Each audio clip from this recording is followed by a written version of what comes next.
Arca de Noé, sério mesmo? Vou começar com os fatos, o que a Bíblia diz. Lembrete que a Bíblia tende a exagerar em tudo. Isso significa que esses números estão muito provavelmente inflados para mostrar a grandeza de Deus, truque comum na Bíblia Sagrada, exagerar números para assustar as pessoas e inflar o Deus de Abraão. A Bíblia fornece as dimensões exatas da Arca de Noé. No livro de Gênesis capítulo 6, versículo 15, Deus instrui Noé a construir a arca com as seguintes medidas. Comprimento, 300 côvados. Largura, 50 côvados. Altura, 30 côvados. O comprimento do côvado variava conforme a época e a região, mas estima-se que um côvado bíblico padrão mide cerca de 45 a 52 centímetros. Com base em 45 centímetros como referência, a arca teria aproximadamente comprimento, 135 metros. Largura, 22,5 metros. Altura, 13,5 metros. Essas dimensões indicam que a arca era uma construção grande e retangular, ideal para flutuar e abrigar uma grande quantidade de animais, alimentos e pessoas, de acordo com o relato bíblico. Para estimar quantos animais caberiam na arca com as dimensões fornecidas, vamos calcular o volume interno total da arca e fazer uma aproximação do espaço que cada animal ocuparia. 1. Calcular o volume total da arca. Usando as dimensões. Comprimento, 135 metros. Largura, 22,5 metros. Altura, 13,5 metros. O volume total da arca seria 40.837,5 metros cúbicos. Ver e-book para cálculos. 2. Considerar o espaço para os animais. Uma abordagem é considerar o tamanho médio de um animal pequeno a médio, como ovelhas, estimando um volume médio por animal de cerca de 0,5 metro cúbico. Assim, se cada animal ocupa 0,5 metro cúbico, 0,5 metro cúbico de espaço, o número máximo de animais que caberiam seria 3. Ajuste para armazenamento e pessoas.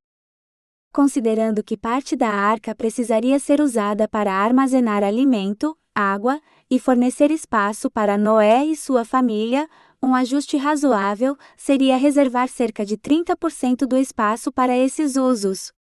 Isso nos deixaria com 70% do volume total para os animais. Conclusão: aproximadamente 57 mil animais de tamanho médio poderiam teoricamente caber na arca, considerando esses ajustes. É importante lembrar que isso é uma estimativa simples e aproximada, já que a arca teria que acomodar animais de tamanhos variados e diferentes requisitos de espaço.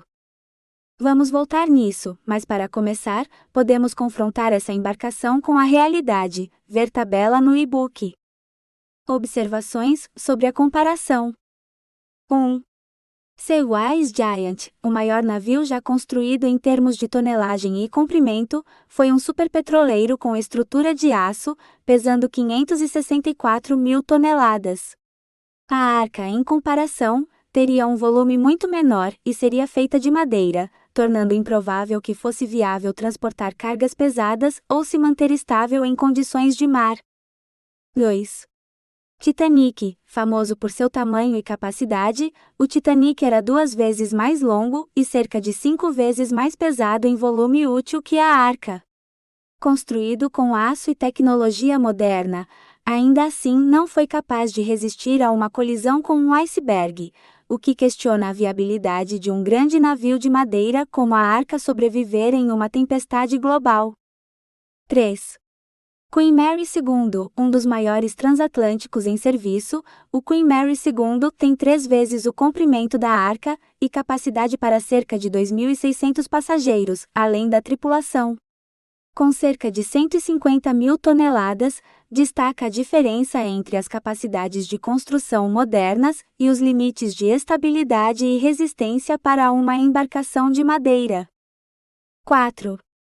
Wyoming, o maior navio de madeira já construído, o Wyoming, foi apenas um pouco maior que a Arca em comprimento, mas sofria com problemas de estabilidade devido à flexão da madeira, mesmo em águas calmas.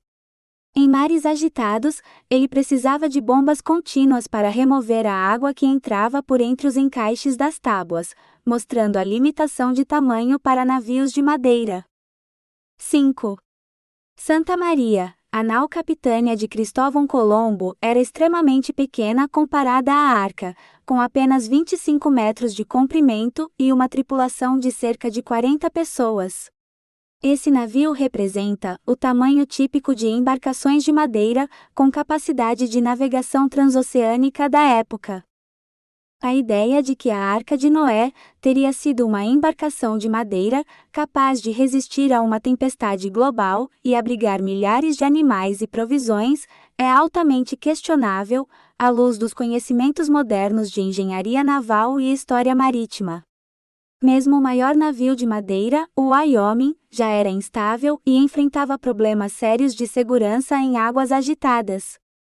E em comparação com navios modernos como o Titanic ou o seu Ice Giant, a Arca parece subdimensionada e com tecnologia insuficiente. Portanto, a história da Arca, quando comparada a esses navios reais, parece um relato com objetivos mais simbólicos e literários do que técnicos, dado o nível de construção e os desafios físicos que uma embarcação de madeira dessas dimensões enfrentaria em condições adversas. Agora, seria viável do ponto de vista de engenharia? Com base nas dimensões bíblicas e no que sabemos sobre engenharia naval, uma embarcação de madeira com as dimensões da Arca de Noé teria uma chance muito baixa de ser viável e estável em águas agitadas. Embarcações de madeira realmente grandes, como a Wyoming, já demonstraram muitos problemas de integridade estrutural devido à flexão da madeira e outras limitações. Aqui estão alguns pontos técnicos que sugerem que a Arca, se fosse construída exatamente como descrita, enfrentaria sérios problemas de flutuabilidade e estabilidade. 1. Flexão da madeira em grandes comprimentos. Quando navios de madeira ultrapassam certo comprimento, a estrutura começa a se flexionar devido ao peso próprio e à pressão das ondas, criando tensões que a madeira e suas junções não conseguem suportar facilmente. O Wyoming, 137 metros de comprimento, aproximadamente o mesmo da Arca, usava aço para reforço e ainda precisava de bombas contínuas para evitar alagamento, pois a flexão permitia a entrada de água pelas junções. Mesmo com essas medidas, ele afundou em uma tempestade.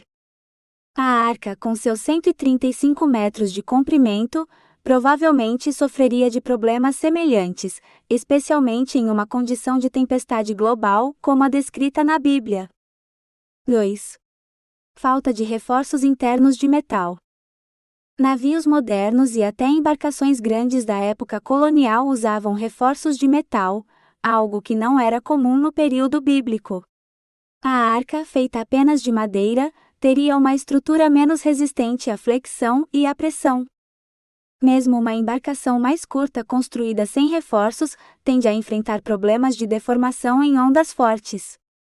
É altamente improvável que uma estrutura exclusivamente de madeira, com o comprimento da Arca, conseguisse suportar longas viagens sem se danificar ou até afundar. 3. Estabilidade e design do casco. As dimensões da Arca, retangulares e semelhantes a uma caixa, não são ideais para flutuação estável. Navios têm cascos arredondados ou côncavos, projetados para estabilidade e para cortar as ondas. Um formato retangular ou quadrado teria mais dificuldade em se manter nivelado e resistir às ondas, correndo alto risco de capotagem. Em condições de mar violento, a falta de um design adequado de casco tornaria a Arca suscetível a tombar ou afundar. 4. Volume e peso dos animais e suprimentos. O peso de milhares de animais, pessoas e suprimentos colocaria uma enorme carga sobre uma estrutura de madeira dessas dimensões, agravando o problema da flexão e da resistência.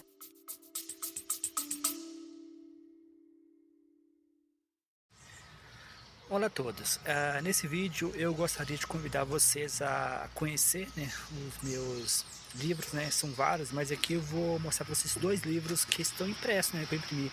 Um deles é de Bíblia, né, a Fábrica de Absurdos, né.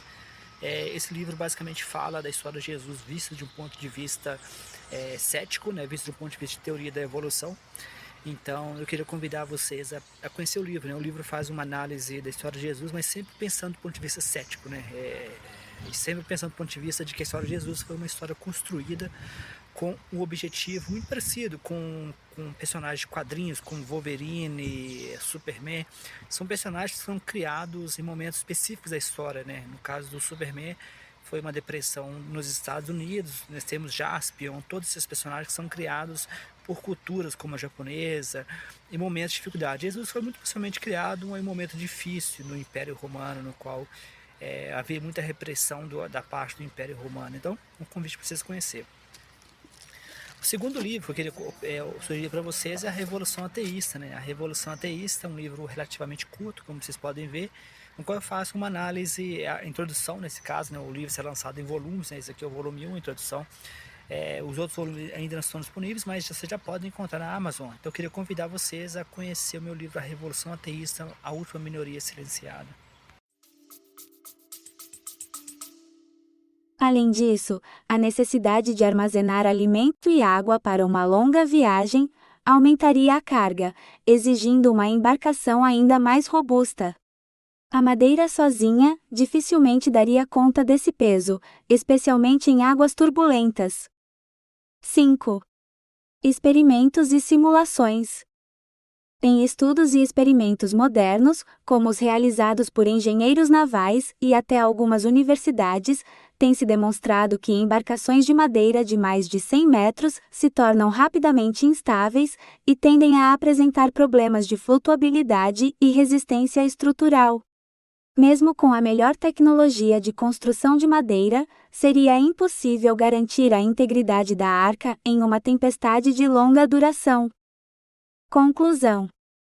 Esses fatores indicam que uma embarcação de madeira com as dimensões bíblicas da Arca de Noé muito provavelmente não seria viável. Ela enfrentaria sérios riscos de vazamento, quebra estrutural e instabilidade, especialmente em uma tempestade de grandes proporções. É por isso que a história da arca, do ponto de vista técnico e estrutural, parece altamente improvável, apontando para um relato com simbolismo mais religioso e literário do que científico. Quantos animais foram carregados? A Bíblia não fornece um número exato de quantos animais foram carregados na arca. No entanto, ela oferece algumas instruções gerais sobre os tipos e quantidades de animais que Noé deveria levar. Essas instruções estão em dois trechos principais. Gênesis 6:19 da manhã menos 20. Aqui, Deus ordena a Noé que leve de tudo que vive de toda a carne, 2 de cada espécie, serão macho e fêmea. Ou seja, 2 de cada espécie de animal, garantido um casal de cada tipo para que pudessem se reproduzir após o dilúvio. Gênesis 7:2-3. Em um detalhe adicional, Deus instrui Noé a levar 7 pares de todo animal puro, macho e fêmea, e um par dos animais impuros, macho e fêmea. Ele também menciona 7 pares das aves dos céus, para garantir a sobrevivência das espécies. Interpretação e estimativa. Essas instruções significam que, segundo o relato, Noé levaria animais puros, 7 pares de cada espécie, 14 de cada espécie pura. Animais impuros, 1 par de cada espécie, 2 de cada espécie impura. Aves, 7 pares de cada espécie. Como a Bíblia não especifica o número de espécies incluídas, não há como calcular precisamente o número total de animais. No entanto, considerando a grande variedade de espécies conhecidas hoje, milhões de espécies de animais, o número necessário seria colossal, mesmo que se tratasse apenas das espécies de vertebrados terrestres, mamíferos, aves, répteis e anfíbios.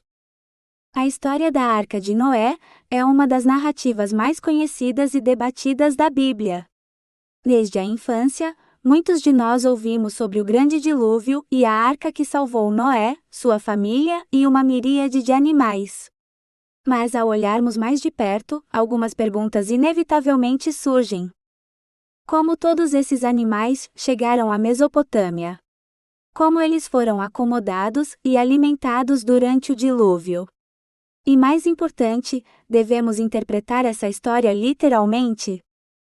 Em 1837, o reverendo John P. A. Smith, um teólogo e cientista, já questionava a plausibilidade dessa narrativa. Ele argumentava que a ideia de animais de todas as partes do mundo, viajando até a Mesopotâmia, era mais miraculosa do que a própria ressurreição. Suas observações refletem uma época em que a ciência começava a desafiar interpretações literais das Escrituras. Smith não desafiava diretamente a ressurreição de Jesus Cristo, que é um pilar central do cristianismo.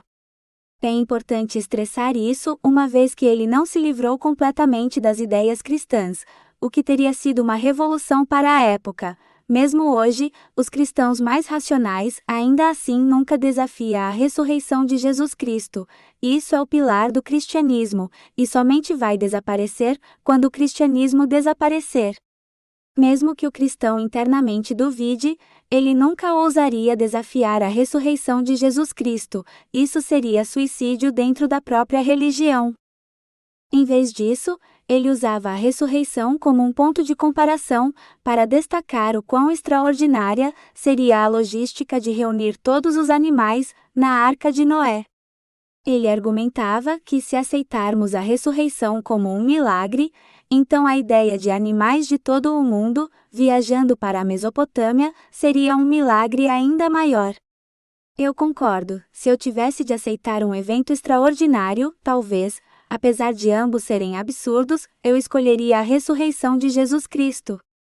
Estresso novamente, são ambos absurdos. No caso de ressurreição de Jesus Cristo, você consegue pelo menos dizer, poderia ser um fato médico ainda não observado. Existem inúmeros fatos médicos de pessoas voltando a viver por pequenos períodos e batendo a bota novamente. Jesus não ficou na terra, ele bateu as botas novamente. Não diria que foi um milagre, mas digo que seria possível explicar racionalmente, como uma interpretação errada de um fenômeno médico ainda não explicado. Muitas doenças modernas eram consideradas demoníacas, como epilepsia. A Covid-19 teria sido considerado um castigo de Deus, se não fosse nosso conhecimento acumulado das vidas microbianas, como vírus e bactérias. Essa abordagem permitiu que Smith mantivesse sua crença nos princípios fundamentais do cristianismo, como a ressurreição, enquanto questionava outras partes das Escrituras que pareciam menos plausíveis à luz do conhecimento científico. Ele acreditava que a fé e a razão poderiam coexistir, e que a Bíblia poderia ser interpretada de maneiras que fossem compatíveis com o conhecimento científico da época. Neste capítulo, vamos explorar essas questões com um olhar crítico e investigativo. Meu objetivo é desacreditar a fé como bússola para o mundo real, e incentivar o pensamento crítico e a análise racional dos textos bíblicos. Ao questionarmos e examinarmos essas histórias, podemos encontrar um equilíbrio entre fé e razão, e talvez descobrir novas formas de entender e apreciar essas antigas narrativas. Devo estressar, estou dizendo que fé deve ser mantida como crença pessoal, nunca como forma de enxergar o mundo, trabalho dos cientistas e curiosos, nunca de fé, de narrativas mitológicas como a Bíblia. Eu não acredito que existe uma forma de fé e ciência conviverem, exceto a fé, sempre sabendo seu lugar, como crença meramente pessoal, e sempre abaixando a orelha quando a razão falar. Fé não é razão, nem deve ser usada como alternativa. A história do Seawise Giant, também conhecido como Happy Giant Jara Viking Knock Nevis, E, Mont. é um testemunho da engenharia naval e da resiliência humana. Construído entre 1974 e 1979 pela Sumitomo Heavy Industries em Yokosuka, Japão, este gigante dos mares mediu impressionantes 458,45 metros de comprimento e 68,6 metros de largura. Com um deslocamento total de 657.019 toneladas quando totalmente carregado, o Seawise Giant detém o título de maior navio já construído. Usando IA para fazer um cálculo bem aproximado e grotesco. Olá pessoas, aqui é a Mari e eu estou feliz porque ganhei um livro do professor Jorge Pires. Ele é doutor, é escritor e também tem um canal aqui, no YouTube que vocês podem acessar. Vou deixar o link aqui na descrição do meu vídeo que eu vou fazer falando um pouquinho assim a respeito desse livro, porque eu acabei de receber de presente, então eu não li ainda, Porém, dá para ter uma ideia, do que fala o livro. Obviamente, só dando uma olhada assim a gente já sabe. É sobre ateísmo. Já amei. Aí tá escrito assim, ó. A revolução ateísta, a última minoria silenciada. A luta por liberdade de pensamento em um mundo pós-religioso. É volume 1. Introdução. Subentende-se então que tenha outros volumes, Volume 1. Ganhei o primeiro! Ganhei o primeiro, a introdução. E, enfim, eu adorei, Porque já deu pra notar aqui que ele vai dar uma ênfase na Madeleine O'Hare, É de 2025, desse ano. Tem assim, nota aos leitores, escuta. Este livro é uma obra em constante movimento, assim como uma startup. Ele nasce imperfeito, mas cheio de propósito. Publico sabendo que pode conter erros de digitação, estrutura ou pensamento, mas prefiro correr o risco de provocar o debate agora do que esperar uma versão perfeita que talvez nunca venha. Gostei disso. Se você encontrou um erro, uma contradição ou teve um insight, escreva para mim. Cada comentário recebido é como uma linha de código a mais na evolução desta ideia. Afinal, livros são menos monumentos e mais ferramentas. Muito bom. Aí tem aqui o contato dele, Para quem quiser escrever, super acessível, uma pessoa acessível, muito legal isso. Em homenagem à memória de Madeleine O'Hare, pela coragem em defender o ateísmo nos Estados Unidos. Aí o palavreado, mas pense numa mulher foda. Os Estados Unidos não merecia ela, sendo bem honesta. Pela coragem, deixa eu reler, Em homenagem à memória de Madeleine O'Hare, pela coragem em defender o ateísmo nos Estados Unidos, por uma vida inteira em torno da causa dos ateístas, a última das minorias, título de um dos seus livros. Sim, aí o conteúdo está escrito assim, prefácio, preliminares contextualização, introdução ateísmo e Madeleine O'Hare, e sobre Jorge Guerra Pires, que é o escritor do livro. Aí tem uma nota aqui no final do livro, na contracapa, que eu gostaria de ler para vocês, e aí eu acabo o vídeo, tá bom? Escuta. Atualmente, os ateus já chegam a 10% da população mundial, contudo, no Brasil esse número fica em torno de 1%. Em um mundo cada vez mais plural, ainda enfrentamos problemas com a diversidade de pensamento. O maior obstáculo brasileiro é o cristianismo, com visões dogmáticas e um passado bem obscuro. A igreja ainda exerce força no coletivo, impedindo que o ateísmo cresça. Olha aqui a foto dele. Mas eu vou deixar aqui o link do canal dele para vocês acessarem com facilidade. Então já deu para perceber que é um livro super interessante. Tem ele para vender na Amazon.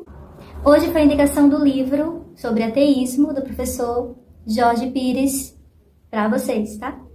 A Revolução Ateísta, a última minoria silenciada. Para vocês, um cheiro e até a próxima. Tchau!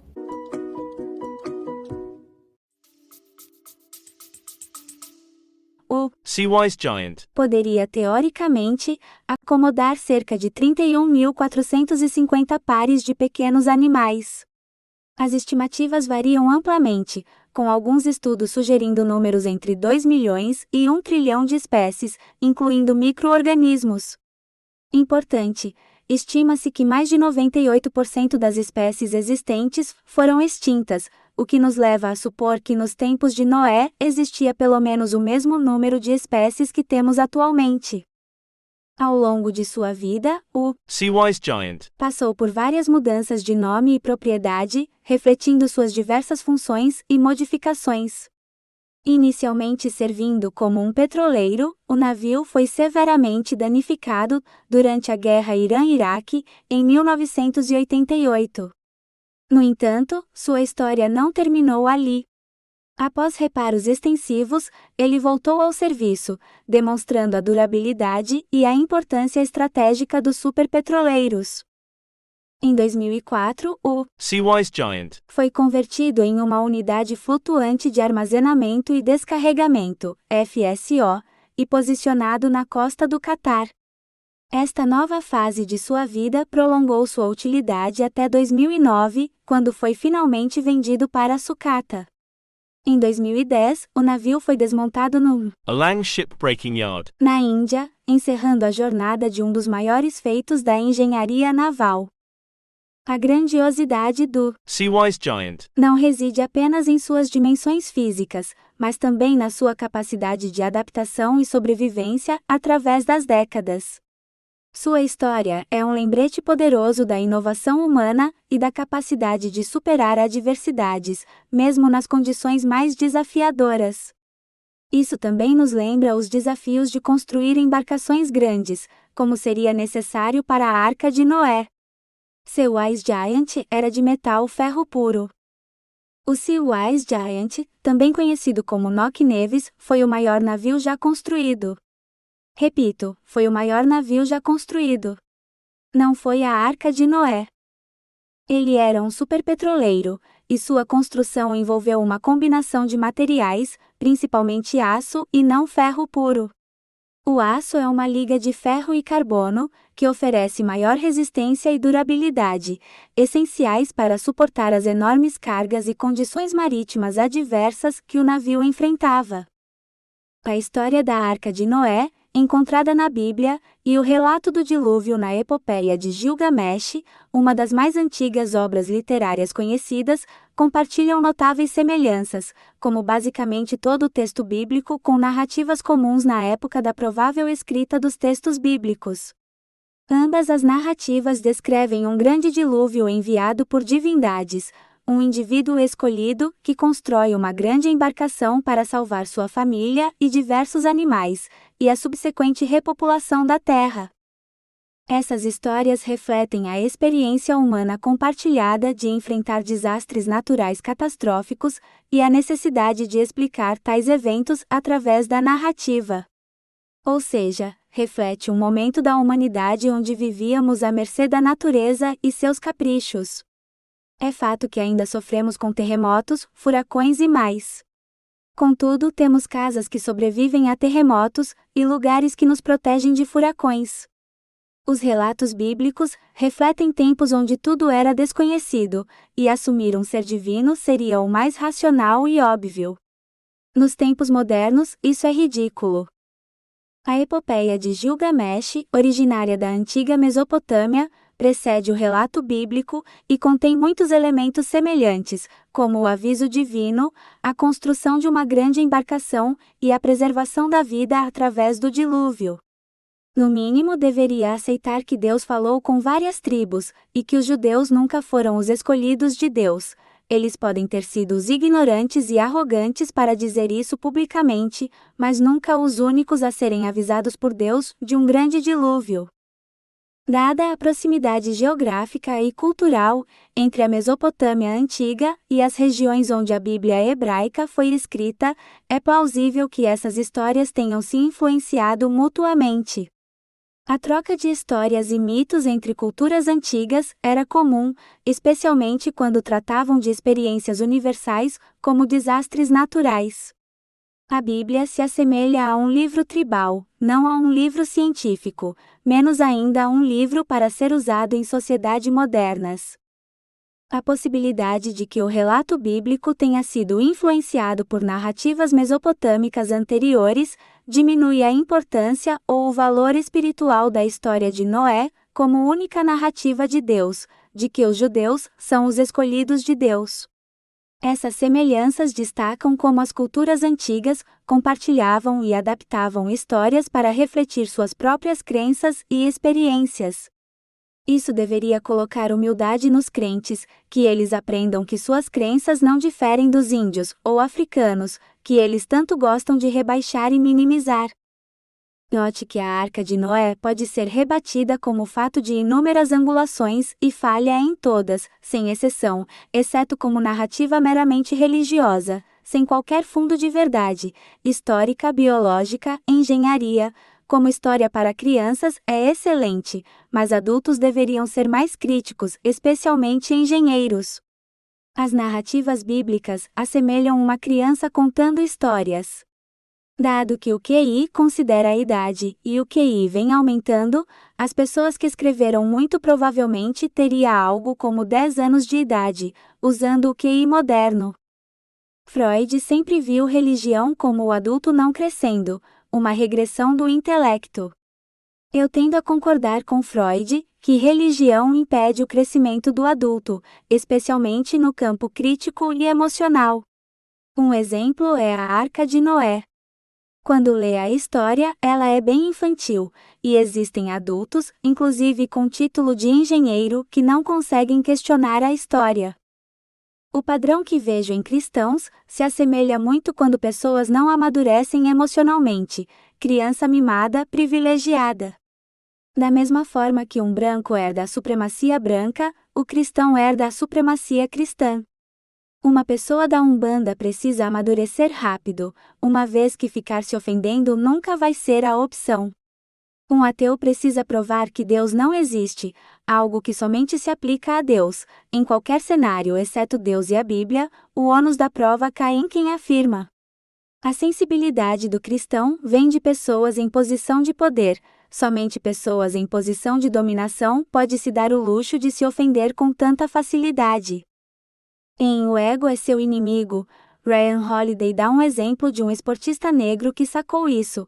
Ele, como negro, nunca poderia se dar o luxo de se ofender, de mostrar emoções negativas, mesmo quando humilhado, se quisesse sobreviver em um país de brancos. Pessoas em posição de minoria aprendem rápido isso, pessoas em posição de poder simplesmente nunca aprendem.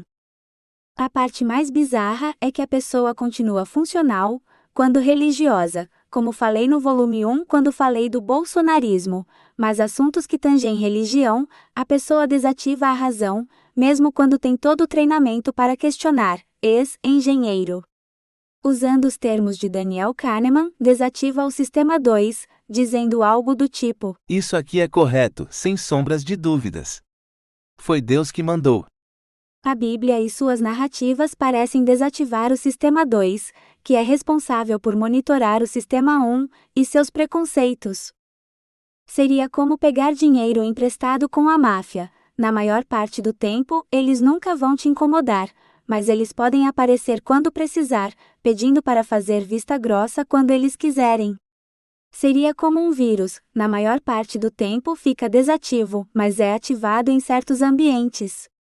Na maior parte do tempo, uma pessoa religiosa é normal, vive sua vida, paga impostos e nunca fica no negativo.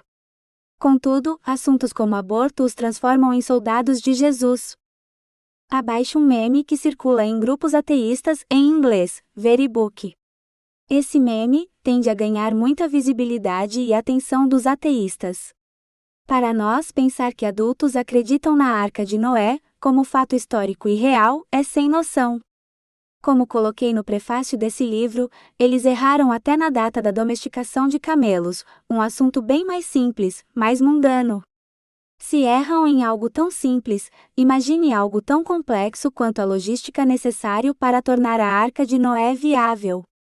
Ou mesmo na criação do universo e a vida pós-morte. O maior furo nessa teoria, mesmo as versões novas, é que a evolução não é reversível ou linear como muitos religiosos parecem acreditar. Peguemos um exemplo que vi em grupos de Facebook. Alguns dizem não foram espécies, foram tipos. Uma pessoa disse que seu avô falava isso. Ok, vamos ignorar que mudar o nome não muda o número. Se eu digo espécie ou família, dá no mesmo. Suponha que realmente foram tipos. Isso significa que toda a diversidade foi perdida. Uma vez que um gato evoluiu para gato doméstico, ele nunca mais vai evoluir para um tigre. Então, se eu corto a árvore da evolução, não tem volta. Esse corte ficaria evidente quando olharmos a árvore da evolução. Você veria uma diversidade muito maior depois do corte, e você conseguiria ver os galhos faltando. Seria possível prever que certas espécies foram removidas na força, não pela extinção. A distância entre gatos e tigres é permanente. A diversidade da evolução vem do efeito árvore, cada galho pode gerar novos galhos. Isso gera um efeito exponencial com o tempo, contudo, uma vez que um galho ramificou, ele não volta ao tronco de origem. Evolução somente evolui para frente. Com exceção de promessas em engenharia genética, estamos amarrados ao que a evolução faz. Diferente da Bíblia, as teorias científicas estão amarradas às leis da natureza. Transformar uma costela em uma mulher é um feito que nem a ciência moderna em seus melhores momentos consegue. Nem vou mencionar que tecnicamente Eva seria um homem ou mulher trans, LGBTQIA+. No mesmo argumento, Jesus era um homem trans, LGBTQIA+. Nem Eva nem Jesus teriam como procriar. Os dois não somente faltariam riqueza genética, como também faltariam o cromossomo que define a sexualidade. No caso de Jesus, seria impossível, ele teria uma hélice de DNA, não teria a segunda que vem de homens, o que o torna impossível como organismo vivo. Existe sempre a possibilidade de que houve sim um homem, que ninguém ficou sabendo. E no caso de Eva, Deus pegou uma mulher aleatória e jogou nos braços do então virgem Adão, que vivia sozinho zangando pelos cantos. Na Bíblia, a história do dilúvio é encontrada no livro de Gênesis, capítulo 6 a 9. Especificamente, em Gênesis 7:21 da manhã-23, é mencionado que todas as criaturas que tinham o fôlego de vida, narinas, e viviam em terra firme pereceram no dilúvio. E expirou toda a carne que se movia sobre a terra, tanto de aves como de gado e de feras, e de todo réptil que se arrasta sobre a terra, e todo homem. Tudo o que tinha fôlego de espírito de vida em suas narinas, tudo o que havia em terra seca, morreu. Gênesis 7:21 da manhã-22. Vou ignorar as bizarrices dessa fala, que são muitas, para não perdermos o foco. Como exemplo, sapo não tem somente narinas, respira pela pele também. Os sapos possuem narinas, mas também respiram pela pele. Eles têm um sistema respiratório duplo, pulmonar e cutâneo. Isso significa que, além de usarem os pulmões para respirar, eles também podem absorver oxigênio diretamente através da pele, um processo conhecido como respiração cutânea. A respiração cutânea é especialmente importante quando os sapos estão submersos na água ou em ambientes úmidos, pois permite que eles troquem gases diretamente com o ambiente. Sem mencionar que o número de espécies terrestres é quase 3 vezes maior do que das espécies aquáticas. Se uma catástrofe tivesse dizimado a vida que respira, o número deveria ser o oposto. Para mencionar os números de sapos e diversidade de sapos. De acordo com estimativas, existem cerca de 8,7 milhões de espécies no planeta, das quais aproximadamente 6,5 milhões são terrestres e 2,2 milhões são aquáticas. Ou seja, existem mais espécies na Terra do que no mar. Em um possível dilúvio como o bíblico, esse número deveria ser o oposto. A vida na Terra é amplamente aceita como tendo começado no mar, com os primeiros organismos surgindo em ambientes aquáticos há cerca de 3,5 a 4 bilhões de anos. Esses primeiros seres vivos evoluíram e se diversificaram, eventualmente colonizando ambientes terrestres. A transição da água para a terra foi um marco importante na história evolutiva da vida. Muitas espécies como sapos ainda mantêm uma vida dupla, outras como tartarugas, cobras e jacarés são mais terrestres mas conseguem viver na água. Isso significa que essas espécies seriam maioria, uma vez que sua habilidade de viver tanto na água quanto na terra seria uma vantagem durante o Grande Dilúvio. Existem poucas espécies com essa habilidade. Hoje, observamos uma maior diversidade de espécies terrestres em comparação com as aquáticas. Isso pode ser explicado por vários fatores. Primeiramente, os ambientes terrestres oferecem uma variedade maior de habitats, como florestas, desertos e montanhas, cada um com suas próprias condições ecológicas, permitindo uma maior especialização e diversificação das espécies.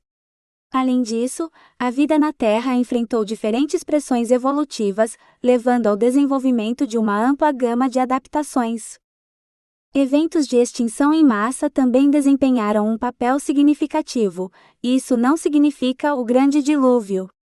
Algumas dessas extinções podem ter afetado mais as espécies aquáticas. O Grande Dilúvio afetou os terrestres, todos aqueles com narinas, permitindo que a vida terrestre se diversificasse mais rapidamente.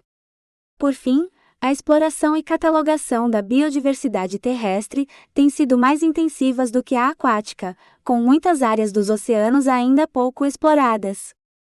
Esses fatores combinados ajudam a explicar por que há uma maior diversidade de espécies na Terra em comparação com os ambientes aquáticos. A diferença no número de espécies pode ser atribuída a vários fatores, incluindo a diversidade de habitats terrestres e a capacidade de adaptação das espécies a diferentes ambientes. Além disso, a história evolutiva e os eventos de extinção em massa também desempenham um papel significativo na distribuição atual das espécies. Voltemos ao caso de não são espécies, são tipos, claramente um jogo de palavras. Ao assistir o debate entre William Lane Craig e Sam Harris, ficou evidente para mim que mesmo aqueles com doutorado perdem qualquer senso de realidade e lógica. Craig usou lógica que são afirmações e desafiam qualquer lógica largamente aceita. Craig para mim fala grego. Esse caso mostra como religiosos resolvem um problema e criam outro.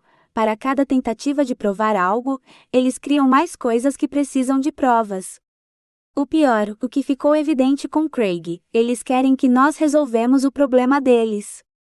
Quando Craig insistentemente acusou Christopher Eric Hitchens de não provar ateísmo somente devido ao teísmo. Ou mesmo desprovar Deus, somente existe porque religiosos criaram Deus sem provas, sem evidências. Ninguém vai te pedir para desprovar engenheiros. Similar a ser engenheiros, uma pessoa precisa estudar para ser religioso, e a existência de Deus é ensinada. Se pessoas ficam sem serem ensinadas sobre Deus, elas podem até continuarem com superstições, mas muito pouco provavelmente vão concluir que existe um Deus, menos ainda, como o Deus de Abraão. Seria como colocar tijolos em bolsas de ar mesmo sem plástico. Seria como aquelas escadas de desenhos animados, sustentadas no ar. Como uma pessoa que nunca troca o encanamento, sempre vaza em algum ponto, e a pessoa nunca troca o encanamento por ser divino, mas sempre vaza.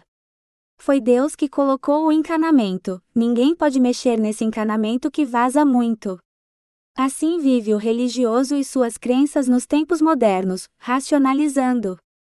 De acordo com a Bíblia, o Grande Dilúvio ocorreu no ano 1656, após a criação do mundo.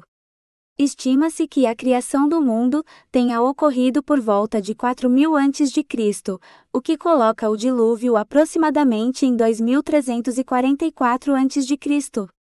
No entanto, algumas estimativas variam entre 2900 e 2200 a.C. Vamos colocar 6000 anos atrás para efeito de discussão. Resumindo, Deus cria um mundo que inclui a Terra, 2000 anos depois, ele mata todos em um grande dilúvio e 4000 depois, temos as redes sociais rindo de crentes. Esqueci de algo? Espero que não. Não espero alcançar religiosos fundamentalistas. Você acha que humanos mudaram desde que foram escritos os textos bíblicos? Seria Jesus um ser mais alto, mais baixo, ou seja, seria Jesus uma outra espécie de humanos? Claro que não. Isso significa que a evolução não funciona em 4.000 anos. Isso significa que se Noé pegou tipos, não teria tempo para elas evoluírem. Um gato nunca viraria cobras, e nenhum animal terrestre salvo viraria pinguins. Outro problema que eles enfrentam. Como animais endêmicos de algumas regiões foram parar na arca. Cangurus da Austrália, pinguins do Polo Norte e mesmo cobras do Brasil. Eles dizem, mas era tudo junto, apelando para a teoria das placas tectônicas. 2 problemas. A velocidade das placas não daria em 4.000 anos. Se fosse, quando voasse para a Europa com 20 anos, e se fizesse o mesmo voo com 30 anos, seria evidente o tempo de voo, a diferença. O fato de uma espécie ser do Brasil não significa que seja igualmente distribuída em todo o território. Muitas espécies são endêmicas. Somente no Brasil, uma viagem Minas Gerais até o Rio de Janeiro são 5 a 8 horas usando o transporte moderno. A Bíblia não fornece uma data exata para a criação do mundo em termos de anos. No entanto, alguns estudiosos bíblicos, baseando-se nas genealogias e cronologias encontradas na Bíblia, estimam que a criação do mundo tenha ocorrido por volta de 4.000 a.C. A criação da Terra, segundo a Bíblia, é parte do relato da criação do mundo no livro de Gênesis. De acordo com a cronologia bíblica, a criação da Terra também é estimada em torno de 4.000 a.C., coincidindo com a criação do mundo. Lembrete, a Terra veio primeiro, o Sol veio depois, ficamos pelo menos 4 dias sem luz, muito parecido com a CEMIG em Minas Gerais. Isso significa vida na Terra sem Sol, sem a fonte de energia de fotossíntese que fornece alimento a todos. Essas estimativas são baseadas em cálculos feitos a partir das idades dos patriarcas, mencionados no livro de Gênesis. É importante notar que essas datas são interpretativas e podem variar entre diferentes tradições e estudos. Contudo, nenhuma que eu tenha conhecimento coloca o mundo como milhares de anos, ou a ordem correta da criação do universo, terra, vida e sol. Na mitologia chinesa, o Grande Dilúvio é uma narrativa que destaca não apenas a devastação causada pelas águas, mas também a engenhosidade humana em superá-la. O mito de Gan, Yu, que descreve a luta contra uma inundação catastrófica do Rio Amarelo, é um exemplo notável de como a engenharia e a gestão hídrica foram cruciais para a sobrevivência e prosperidade da civilização. Isso feito por humanos, nada de mágica e um Deus que causou tudo, e depois ainda sai bem na fita como bondoso. Yu o Grande, o herói da história, não enfrentou o desafio sozinho. Quando eu ouvia a história de Noé, eu jurava que ele era o herói, similar à chinesa, de um homem defendendo a humanidade de um Deus covarde. Eu mantive essa visão positiva de Noé, até iniciar meus estudos que gerou esse livro. Um dia comecei a pesquisar, pensando em Noé como o herói da história, e fiquei sem entender nada. Noé ficou do lado de Deus. Isso nunca daria um filme de Hollywood. Superman abriu mão de sua família para defender a Terra. Em um dos filmes, Superman quebra o pescoço do General Zod que queria testar até que ponto Clark Kent, Kal-El, iria com sua fidelidade a humanos. Ao se incapaz de parar o raio mortal do General Zod, ele toma a decisão de matar o general, que era sua única família de verdade. Esse tipo de problema aparece na filosofia, e tem sido inclusive fruto de experimentos. Como exemplo, um experimento famoso, pessoas precisam decidir se desencarrilham um trem matando todos no trem para salvar uma pessoa no trilho. O experimento envolve 2 cenários, um com uma pessoa com nome similar à pessoa que decide, e outro com nome de alguma nação historicamente inimiga. Eles até acharam um hormônio expressado no momento da decisão, seria o hormônio da camaradagem. O dilema do trem É um experimento clássico da ética que explora as complexidades das decisões morais, sem apelar para divindades.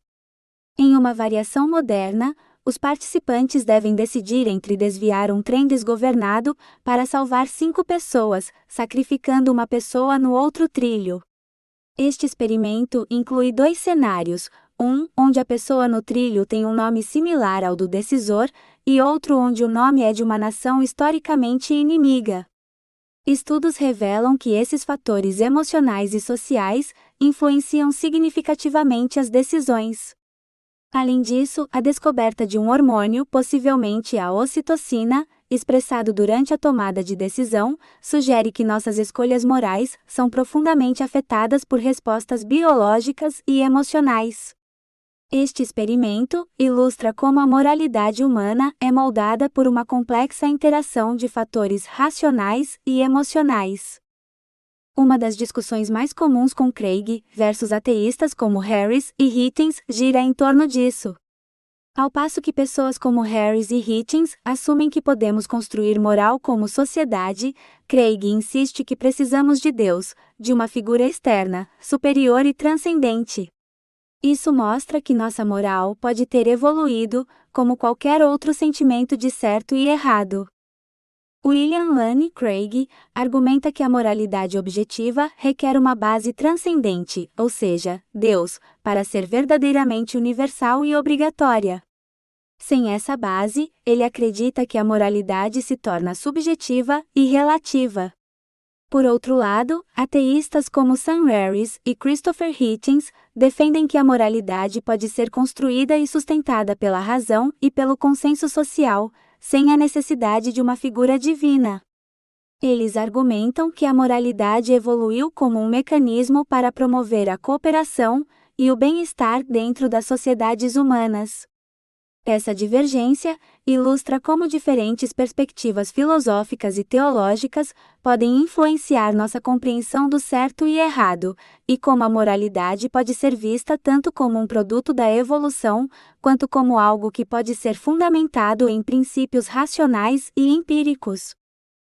Um crente foge desses dilemas, como fica evidente no Craig, terceirizando a decisão a Deus, uma figura externa que nunca vai ser responsabilizada por nada, nem mesmo por genocídio de crianças nas barrigas das mães. Noé era um puxa-saco que entregou a humanidade por covardia. Noé recebeu informações privilegiadas e poderia ter ficado do lado da humanidade. Mas não, pegou sua trouxa, um par de cada animal, sua família, e pé na tábua, deixou todos morrerem. Qualquer pessoa, exceto psicopatas, não ficariam maus depois. Quanto mais penso no comportamento de Noé, mais me convenço ele era no mínimo narcisista. O transtorno de personalidade narcisista é uma condição psiquiátrica complexa, que provoca no indivíduo um padrão generalizado de grandiosidade, sentem-se superiores aos outros, necessidade de atenção constante e adulação, além de falta de empatia. Esses comportamentos costumam causar relacionamentos conturbados. Nenhuma pessoa saudável se acharia superior ao resto do mundo, a ponto de ficar de boa com o extermínio do resto, por serem inferiores moralmente. Qualquer pessoa saudável não aceitaria esse peso na consciência. Qualquer pessoa saudável seria autocrítico o suficiente para ver seus próprios erros e corrupção. Ou seja, não somente Deus era abusivo, como escolheu pessoas semelhantes. Isso geralmente é sintoma de chefes abusivos, empresas desfuncional. Nos Estados Unidos, temos uma legião de soldados que sofrem pelo que fizeram na guerra do Iraque. Qualquer pessoa, mesmo quem apertou o botão da bomba de Hiroshima, por mais que justifique ordens, um dia a consciência pesa. Exceto um psicopata. Diferente da bomba de Hiroshima, Noé teve tempo para pensar e voltar atrás. Muitos soldados sofrem com traumas e arrependimentos após a guerra, um fenômeno conhecido como transtorno de estresse pós-traumático, TEPT. Isso mostra como a maioria das pessoas, ao contrário dos psicopatas, são profundamente afetadas pelas suas ações e decisões, especialmente em situações extremas como a guerra. E o contratou engenheiros e trabalhadores especializados para construir um complexo sistema de canais e drenagens. Esses profissionais desempenharam um papel vital ao redirecionar as águas das inundações para o mar, evitando assim a destruição de terras férteis e assentamentos humanos. Note como a história valoriza a inteligência humana. As histórias bíblicas nos lembram sempre que somos merda, diante deste Deus, cujos planos são misteriosos, e cuja bondade está acima de qualquer julgamento racional. Escolas cristãs nos Estados Unidos ensinam submissão incondicional. Seth Andrews, ex-cristão, mostra em palestras como são os materiais dentro das escolas cristãs. No Brasil, bolsonaristas estão tentando passar o homeschooling, primeiro passo para criar a máfia das escolas cristãs no Brasil. No Brasil, felizmente, o ensino é padronizado. O homeschooling permite aos pais tirarem seus filhos da escola e oferecerem um ensino privado e desenhado, com religião no centro. Em uma das histórias, Deus castiga seus filhos por somente olhar na arca, outra arca, não essa de Noé, 1 Samuel 6:19 da manhã-20. Note o constante padrão de castigos, punições, humilhações que o cristianismo carrega, de humilhação da humanidade perante um Deus tirano, que eles acreditam veemente que é bondoso, onibenevolente, independente do que ele faça contra a humanidade. Note a constante mensagem de submissão que o cristianismo nos ensina. A colaboração entre Will e seus engenheiros exemplifica a importância da expertise técnica e da inovação na resolução de problemas naturais. E não de magia. Problemas se resolvem com engenheiros, que não acreditam em Arca de Noé e dilúvio. O tempo que eles ficam rezando, seria o tempo e energia para pensar em uma solução aqui na Terra, nada de milagres. Essa abordagem coletiva e organizada não só salvou a população da época, mas também estabeleceu um precedente para a importância da engenharia na gestão de recursos naturais. A China tem isso até hoje, um exemplo para o Brasil citado quando tivemos as enchentes no Rio Grande do Sul, sem mágica, sem ficar rezando. Posso estar errado, mas eu chutaria que a religião tem um efeito coletivo no Brasil. No mínimo, ela impede que vejamos isso de forma objetiva, especialmente no ódio que temos coletivamente de intelectuais e de universidades. Não é incomum ver pastores atacando as universidades. A história de Will o Grande serve como um lembrete poderoso de que, mesmo em tempos antigos, a contratação de profissionais qualificados era essencial para enfrentar desafios monumentais. Também mostra como histórias mantêm uma civilização. Até hoje os chineses são exemplos no campo, especialmente para o Brasil, um dos piores países em planejamento de enchentes, de escoamento de água. Estamos esperando Deus. Deus é brasileiro afinal de contas, e somos os povos que mais acreditam em Deus. Deus vai fazer alguma coisa em breve, em breve. Até quando esperar a plebe ajoelhar? Esperando a ajuda de Deus? Até quando esperar a plebe ajoelhar? Esperando a ajuda de Deus. Plebe rude. Estava falando com um amigo esses dias, ele é engenheiro civil, ele acredita na Arca de Noé. Outro, engenheiro metalúrgico, ele parece acreditar na grande enchente. Ambos são evangélicos. Meu amigo engenheiro civil disse: Eles até acharam a arca. Isso é bizarro, uma vez que madeira não sobreviveria esse tempo todo. Somente se fosse de metal, como embarcações modernas. Somente objetos feitos de pedras, ossos e mais, sobrevivem ao tempo. Um dos maiores desafios de datas civilizações antigas, ou mesmo aprender, é que objetos orgânicos frágeis como pele, geralmente não sobrevivem ao tempo. Objetos como peças de madeiras são comidos pelo tempo, incluindo o corpo de Jesus, se ele realmente existiu. Esse é o maior problema de provar qualquer coisa na Bíblia, como a suposta tumba de Jesus. Muitas outras alternativas existem. Até existem relatos dos gregos, dizendo que eles mesmos roubaram o corpo de Jesus. A Igreja do Santo Sepulcro em Jerusalém é tradicionalmente considerada o local do sepultamento e ressurreição de Jesus. No entanto, a autenticidade desse local é questionada por alguns estudiosos e arqueólogos. Em 2016, a tumba foi aberta pela primeira vez em séculos para restauração, e testes indicaram que a estrutura data do período romano. Existem várias teorias sobre o que aconteceu com o corpo de Jesus. Alguns relatos históricos sugerem que o corpo pode ter sido roubado. Por exemplo, Mateus 28:11-15 menciona que os líderes judeus espalharam a história de que os discípulos de Jesus roubaram seu corpo. A falta de evidências materiais concretas torna difícil provar qualquer teoria de forma definitiva. A discussão sobre a tumba de Jesus e o que realmente aconteceu continua sendo um tema fascinante e complexo, que mistura história, arqueologia e fé. A grande questão aqui é o nível de certeza dos cristãos na história. Se chupacabra existe ou não, não faz nenhuma diferença. Ninguém elege presidentes por acreditarem em chupacabras. Se Sócrates existiu ou não, não faz nenhuma diferença. Ninguém nunca iniciou guerra no nome de Sócrates. Se Buda existe ou não, tanto faz. Ninguém nunca iniciou guerra em nome de Buda. Mas em nome de Jesus, várias guerras foram e ainda são travadas. A certeza dos cristãos na história de Jesus é baseada em uma combinação de textos religiosos, tradições e, para muitos, experiências pessoais de fé.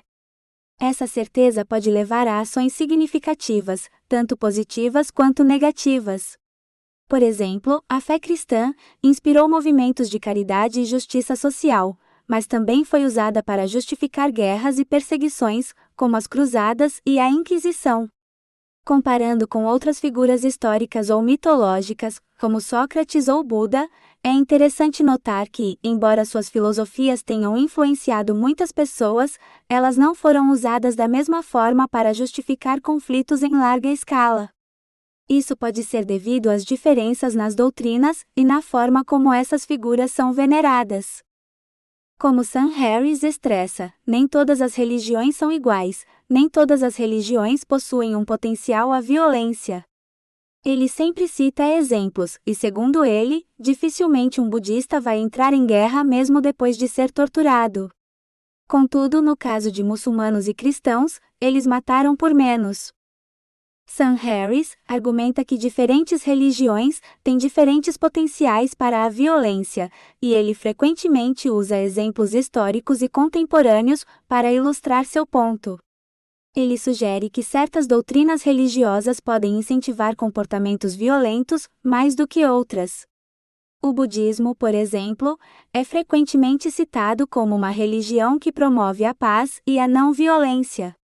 Embora existam exceções históricas, como os conflitos no Sri Lanka, a maioria das tradições budistas enfatiza a compaixão e a não-violência. Por outro lado, Harris argumenta que tanto o cristianismo quanto o islamismo têm histórias de violência associadas às suas doutrinas e práticas. As cruzadas, a Inquisição e certos atos de terrorismo são frequentemente citados como exemplos de violência justificada por crenças religiosas. A construção de grandes navios sempre apresentou desafios significativos, e não deveria ser diferente com as narrativas bíblicas, especialmente quando se trata de materiais e tecnologias disponíveis na época. Existe uma tendência coletiva, que pode se chamar de o fenômeno pirâmides do Egito. O fato de não sabermos com precisão como as pirâmides foram construídas, ou qualquer outro caso similar, não implica em extraterrestres ou qualquer divindade. A probabilidade de uma tecnologia avançada desaparecer é zero. É somente estudar a velocidade como grandes avanços como o concreto se espalharam pela humanidade. Uma explicação igualmente plausível seria que perdemos a técnica usada, nunca foi documentada e repassada para outras gerações. Nas artes marciais, os chineses sempre foram resistentes em ensinarem pessoas de outras culturas, ou mesmo de documentarem no papel. Grande parte da tecnologia moderna é muito especializada, requerendo pessoas muito bem treinadas, material e equipamentos, e são patenteadas como segredos de mercado, que se um desastre ocorrer e os centros forem destruídos, geralmente nos Estados Unidos e China, voltaremos aos tempos das pedras e teríamos de recomeçar. Sim, é possível que tecnologias avançadas se percam e ficarem somente os resultados, como as pirâmides ou as pedras na Inglaterra, Stonehenge, apesar de pouco provável. Isso não significa nem alienígenas ou divindades participaram dessas obras humanas. Fica a máxima. Qualquer tecnologia suficientemente avançada é indistinguível de mágica. Leis de Clark. O Wyoming, o maior navio de madeira já construído, e o Titanic, um dos maiores e mais luxuosos transatlânticos de sua época, são exemplos marcantes desses desafios. Lembremos que o Titanic afundou ao somente bater em um iceberg. O Wyoming, com seus 137 metros de comprimento, enfrentava problemas constantes de flexão em mares agitados. Lembrete que a arca foi criada para sobreviver à fúria de um Deus com a humanidade, e foram dias de muita água, meses, segundo o livrinho de criança. Essa flexão fazia com que as tábuas do casco se torcessem, permitindo a entrada de água. Para combater esse problema, o navio precisava de grandes bombas para manter a água fora. Infelizmente, essas medidas não foram suficientes para garantir a segurança do Wyoming em todas as condições.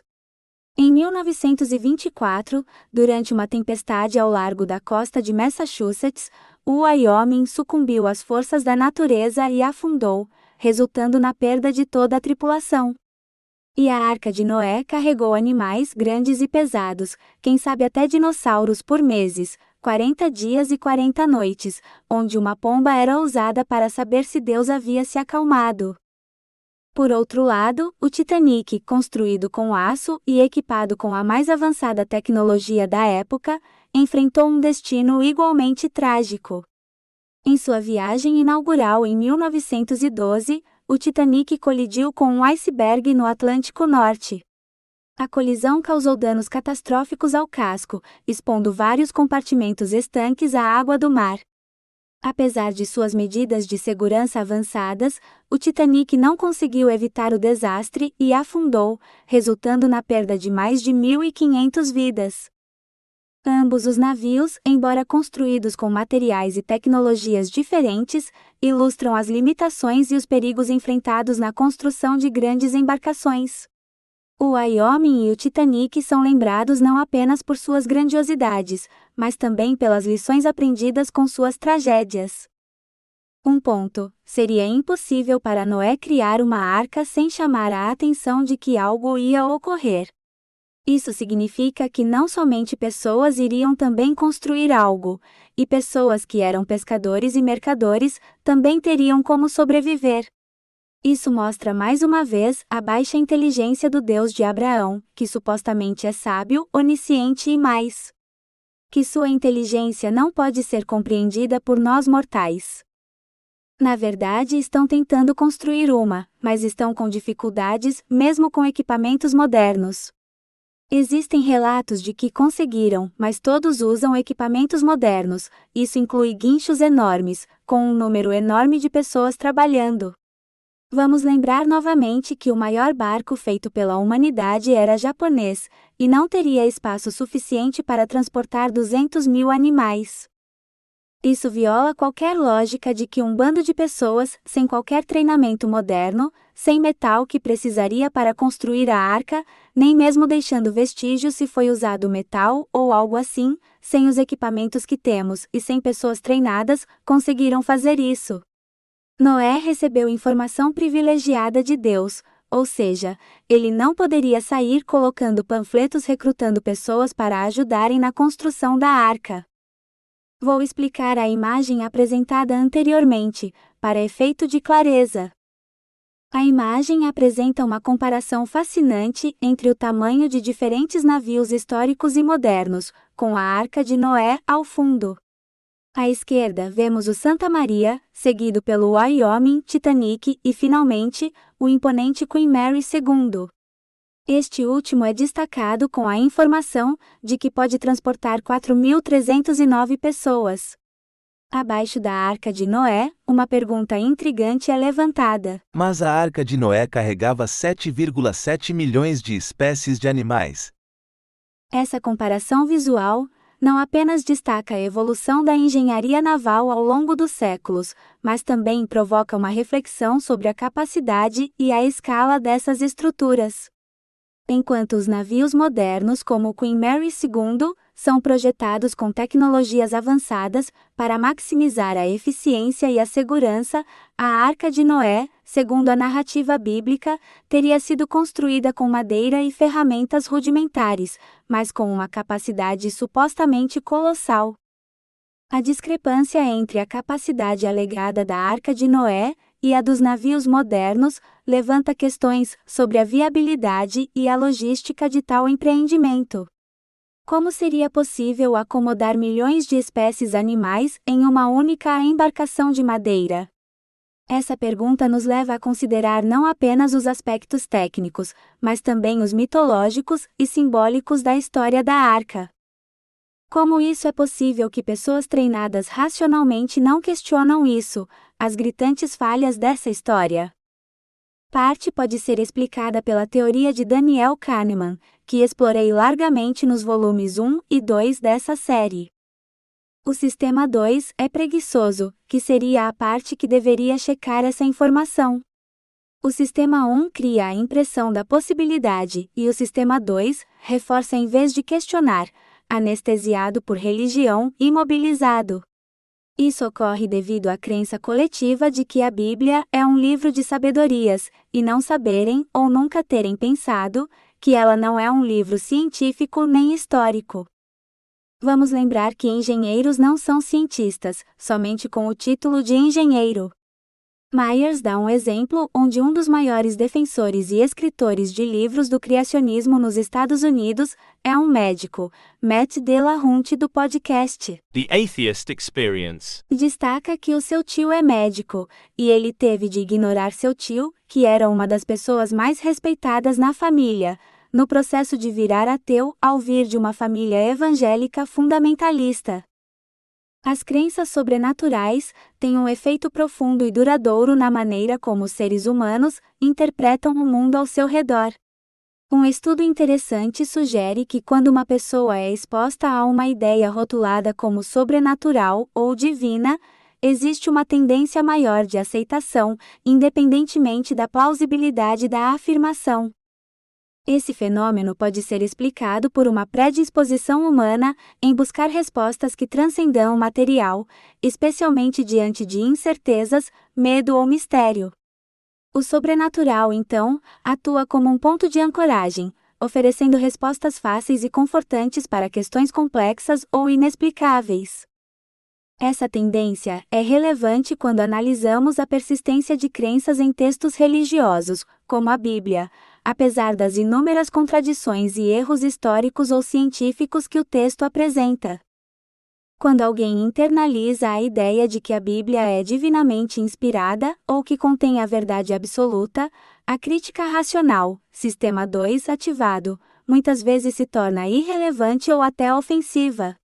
A dimensão sobrenatural envolvida na crença na Bíblia faz com que seus seguidores enxerguem as falhas não como motivos de dúvida, mas como mistérios a serem aceitos ou reinterpretados, os planos misteriosos de Deus.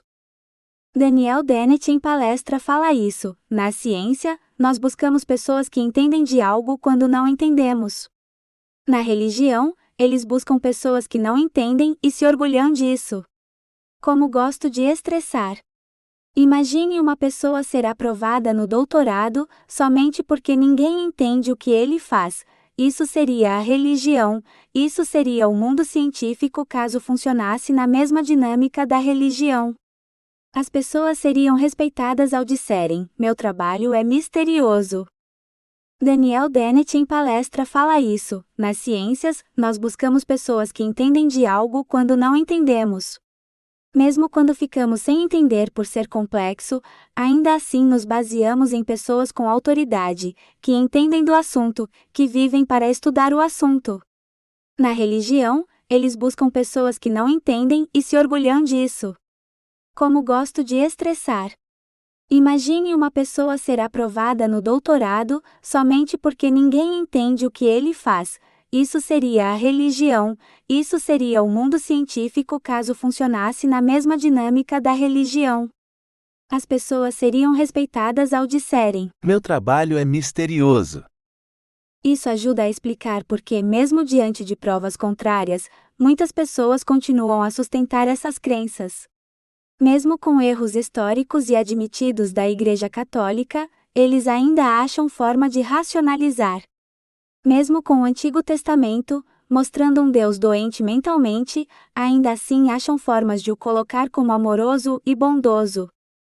Por outro lado, essa aceitação do sobrenatural sem questionamento revela um aspecto fascinante da psicologia humana, e assustador ao mesmo tempo: a necessidade de crença e o poder que a atribuição de algo como divino ou sagrado exerce sobre a cognição humana.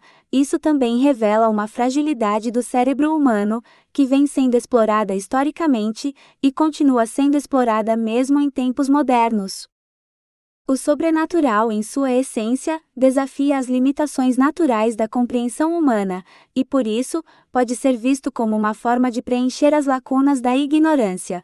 Argumento da Ignorância e Deus das Lacunas, ver volume 2 e 3. Isso também abre uma discussão sobre o impacto das narrativas religiosas na maneira como o ser humano molda sua visão de mundo, muitas vezes ignorando evidências empíricas, em prol de uma fé que oferece segurança existencial. Estudos vêm destacando uma tendência que pode ser vista ao longo da história. O sobrenatural, quando aceito como verdade, oferece uma solução simples e atraente, em um mundo que por natureza é caótico e incerto.